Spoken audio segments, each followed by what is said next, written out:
The Roman Empire was the world's first big boss. It rose higher than any ancient state and then crashed just as hard.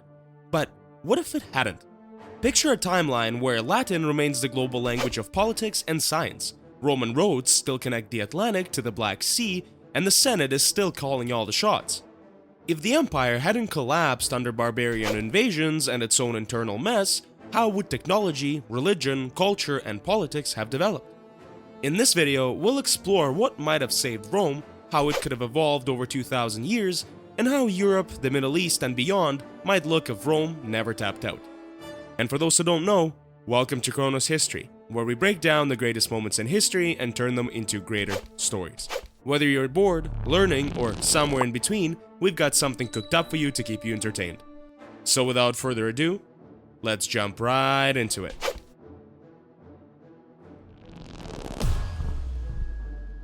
When Emperor Theodosius I died in 395, the empire split for good. The eastern half, future Byzantium with its flashy capital Constantinople, and the western half, still clinging to Rome and later Ravenna. Officially, this was about easier management, but in practice, it was really just a divorce.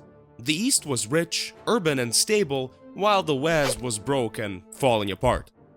The Western Empire was weighed down by too many issues: shrinking tax revenue, depopulation, a military increasingly reliant on Germanic mercenaries, and endless pressure from tribes on the borders.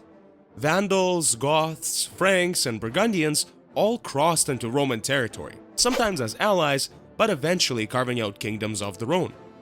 The low point hit fast. Visigoths sacked Rome in 410, Vandals seized North Africa in the 430s, and finally, in 476, Romulus Augustulus, the last emperor, was deposed by Odoacer.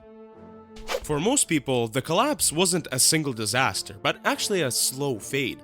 Cities declined, workshops closed, aqueducts and roads crumbled without upkeep. Trade networks withered, tax collection dried up, and local landowners gained more autonomy. In Gaul, Spain, and Britain, barbarian rulers took charge, but Roman law and Latin stuck around for decades, shaping daily life and governance. Italy took the hardest hit. Losing African grain shipments meant spiraling prices and hunger. Rome, stripped of capital status, emptied out. Forums went silent, amphitheaters collapsed, and the population plunged from hundreds of thousands to just tens of thousands. Yet, in the ruins, a new power rose. The papacy turned the Bishop of Rome into a central political figure, transforming the city into the spiritual capital of the West. The fall wasn't instant apocalypse, but rather a slow transformation. Rome's empire gave way to medieval Europe, but its culture survived in law, language, and the idea of universal power.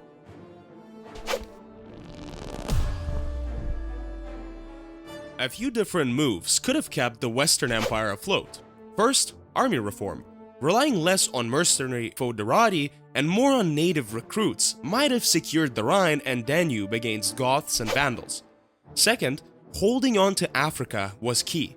Losing Carthage was like losing the empire's food supply and financial base. Third, relocating the capital earlier to a stronger economic hub such as Lyon or Thessaloniki could have improved control over provinces. Fourth, tax reform. Easing the burden and boosting local trade would have kept cities alive and revenues flowing. Fifth, a tighter union with the East through dynasties or joint campaigns could have pooled resources against invasions. And finally, leadership really mattered. A strong, charismatic emperor with both military skill and political vision in the early 5th century might have stalled the decline, if not turned it around. The East, by contrast, had advantages the West lacked. Its provinces, Egypt, Syria, Asia, and Thrace, were rich, densely populated, and reliable sources of food and taxes. Constantinople's location at the crossroads of sea and land routes gave it both defense and trade power. Its army and navy were better funded and more effective, and its bureaucracy remained stable. Where the West crumbled, the East endured, carrying the Roman legacy forward for centuries to come. Formally, the empire still called itself Rome, and its citizens proudly identified as Romans. But the cultural shift was unmistakable. Latin slowly gave way to Greek, especially from the 7th century onward, as the everyday and official language. Christianity became the ideological backbone of the empire, with the emperor seen as God's appointed ruler. The old Roman traditions of law, architecture, and education blended with Eastern and Christian influences. The result was not a faded Rome, but a new civilization, Byzantium, carrying Rome's legacy in a transformed identity into the future. The empire's peak came under Justinian I, who ruled from 527 to 565. He pushed for a revival of Rome's lost glory, retaking North Africa, Italy, and parts of Spain. His Corpus Juris Civilis became a foundation for European legal systems centuries later. His greatest statement, however, was architectural. The Hagia Sophia, a monumental church that still commands awe. Yet these ambitions drained the treasury and stretched the empire a little too thin. After Justinian's death, the borders began to contract again, showing how costly his grand vision really had been. For centuries, Byzantium fought to survive against relentless pressure. From the east came Persians, then Arabs, and later the Seljuk Turks. From the north, Slavs and Bulgarians advanced. From the west came Crusaders and ambitious European rivals.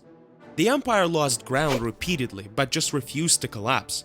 Its survival relied on shrewd diplomacy, innovative military strategies, including the fearsome use of Greek fire in naval battles, and a stable financial system that kept the machinery of state running even during crises. By the 13th century, however, the empire was exhausted. In 1204, Crusaders stormed Constantinople, inflicting a blow from which Byzantium never truly recovered. Though it managed a partial restoration, the empire gradually shrank until it was reduced to a city-state. In 1453, the Ottomans captured Constantinople, ending over 1,000 years of Eastern Roman history, and closing one of the longest chapters of the ancient world. If the western half of the Roman Empire had managed to survive, Europe and the Mediterranean would have taken a dramatically different course. Politically, instead of a patchwork of barbarian kingdoms, there could have been a centralized Roman state or a federation of provinces. National monarchies like France, Germany, and England would not have formed as we know them, and feudalism, the dominance of local lords over fragmented territories, might never have emerged. Economically, Roman control of the Mediterranean would have kept trade routes secure, ensuring that commerce between the Middle East, Africa, and Europe remained strong. Cities, craft centers, and road networks would have continued to flourish. Technologies such as watermills and improved agricultural tools might have spread much earlier, sparking economic growth centuries ahead of schedule. Culturally, Latin would have remained the dominant language of administration, science, and education, preserving a more unified linguistic landscape. Local dialects might have still developed, but Latin would have kept its central role. Christianity likely would have remained united under Rome, preventing the Great Schism of 1054. That unity would have reshaped the Crusades and the relations between East and West. Geopolitically, a strong Roman fleet could have blocked the rapid spread of Islam into North Africa and the Mediterranean. Spain, Sicily, and the Balkans might have followed a completely different trajectory. Without Rome's collapse, Europe would have not entered a dark age, and instead, knowledge and education could have been preserved, potentially accelerating the Renaissance by centuries. The long-term effects might have been even greater. A strong urban economy and tax base could have set the stage for industrialization in the later Middle Ages and not the 18th century.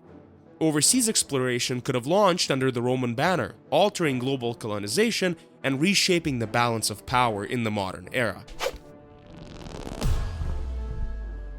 The world that would have emerged might be described as a Latin oikumene, a vast multilingual but politically integrated Mediterranean Europe.